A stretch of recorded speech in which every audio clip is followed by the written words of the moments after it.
Now, just recently, a young man contacted me, brand new, brand plucked from the fire, comes into the church. He's heard a lot of things, he's watched a lot of DVDs. The church is doing the exact opposite. So he has some questions. Of course, they pop up, right? That's it. So he goes to the pastor and he says to the pastor, I don't understand, why is it that there's meat at the potluck, for example? Why are these things happening? What about what the spirit of prophecy says? And he gets an answer which says, no, that was for the 19th century. It's not applicable to us. Or he gets an answer which is even more stunning. The prophet is dead, so it doesn't apply to us anymore. So he asked the pastor, what about Jeremiah? He's also dead. Does it not apply to us anymore? Or Isaiah, or any one of them? But it seems to be a trend. Mm-hmm. And we've talked about it before. Yeah.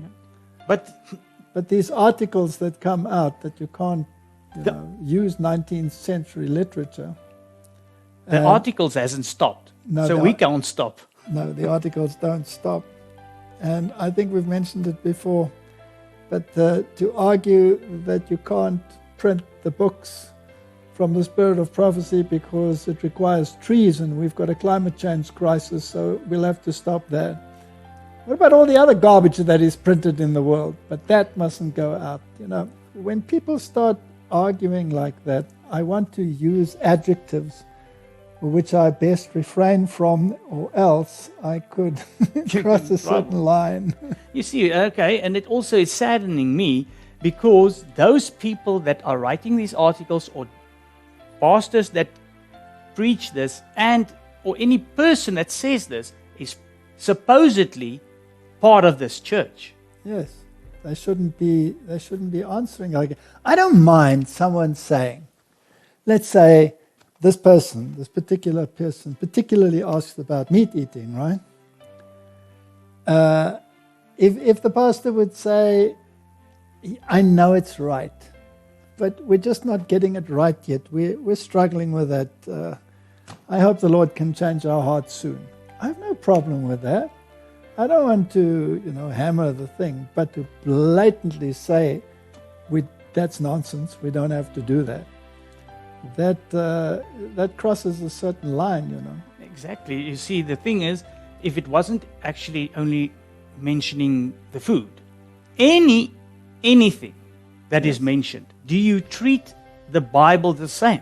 Correct. And why this ex-Union president, with whom I had crossed swords before in a public forum, why he is so anti is, of course, because of the sentiments regarding Catholicism, which he thinks is outdated.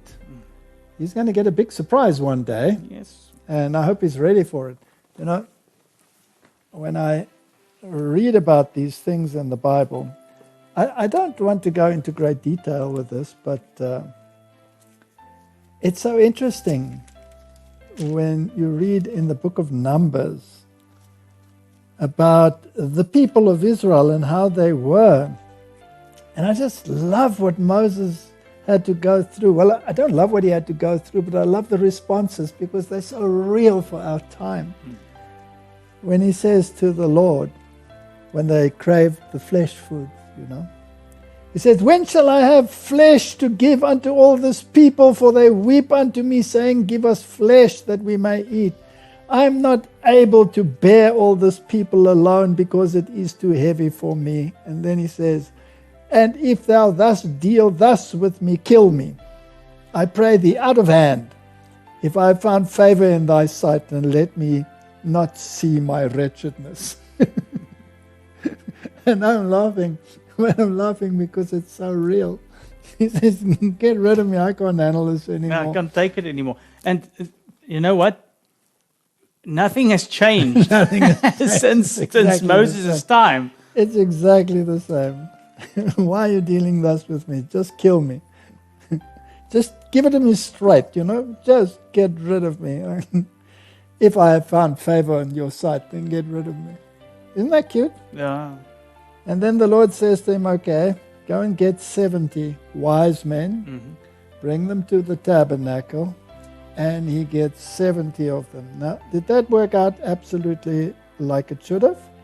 No. Well, actually, no, because when they came there, and the Lord came down in a cloud and spake unto him, and took of the Spirit that was upon him, and gave it unto the 70 elders, and it came to pass that when the Spirit rested upon them, they prophesied.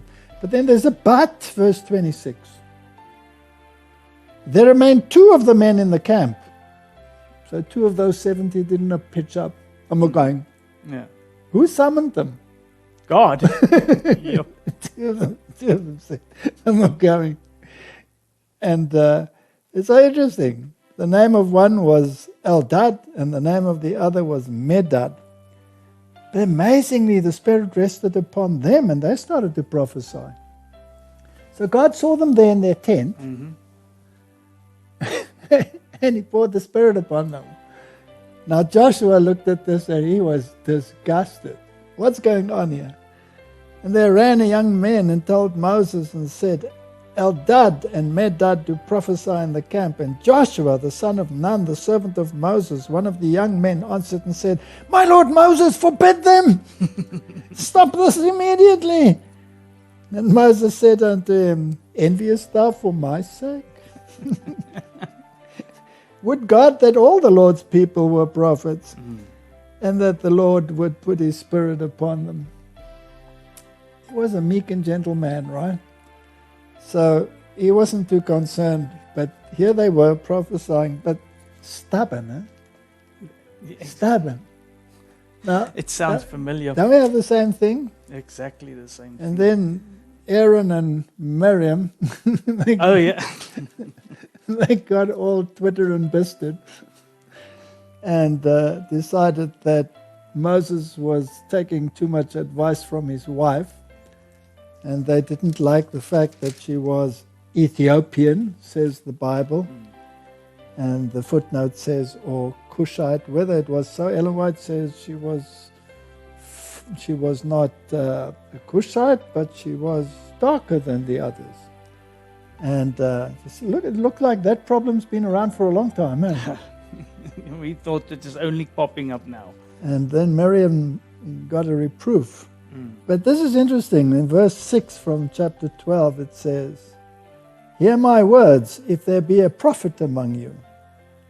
I, the Lord, will make myself known unto him in a vision, and will speak unto him in a dream. My servant Moses is not so, who is faithful in all mine house.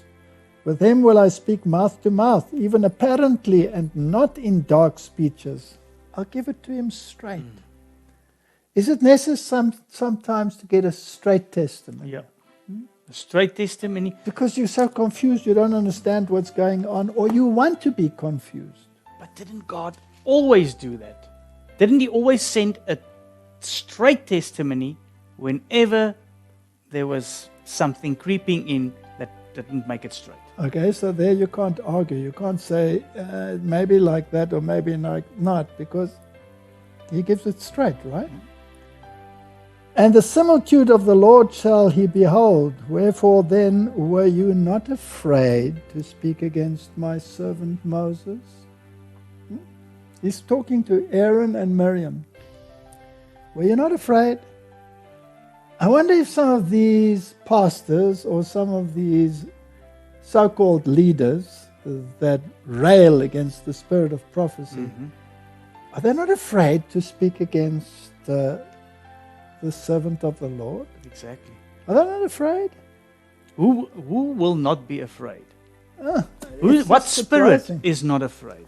And you think of all the books that have been written contrary to the spirit of prophecy. You know, I just want to go on this one. When I get emails and then they try to denigrate the spirit of prophecy, they usually bring up points against Ellen White. And those points has been the same points for 170 years. Why not? because they irk them, right? And they've already been debunked then. 100 times. Yeah.